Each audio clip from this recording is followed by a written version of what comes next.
بسم الله الرحمن الرحيم دولة فدرالka Soomaaliya iyadoo ka duuleysa madax banaanideeda qaran ee uu damaanad qaadaya xeerka iyo qaynuunka caalamiga gudanaysana waajibaadkeeda dastuuriga ee ka saaran ilaalinta midnimada qarannimada iyo xasiloonida dalka waxa ay go'aansatay inay xiriirka diblomaasiyadeed u jarto dowladda Kenya dowladda federaalka Soomaaliya waxay u yeeranaysaa dhammaan diblomaasiyiinteeda ka jooga Kenya inay dalka dib ugu soo laabtaan waxayna ku amraysaa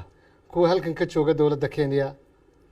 inay dalka kaga baxaan muddo 7 maalmood ah oo ka bilaabanaysa caawa oo bishu tahay 15 December 2020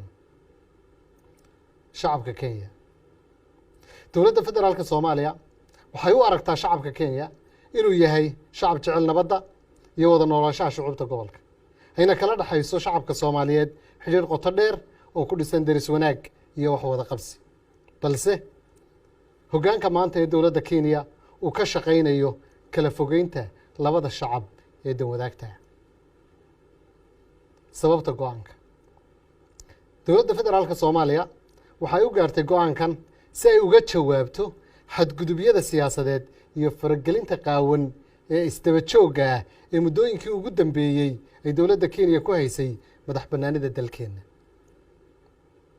ugu dambeyn dowladda federaalka Soomaaliya waxay xaqiijinaysaa madax banaanida qarannimada iyo midnimada ummadda Soomaaliyeed si waafaqsan dastuurka dalka shuruucda iyo xeerarka caalamiga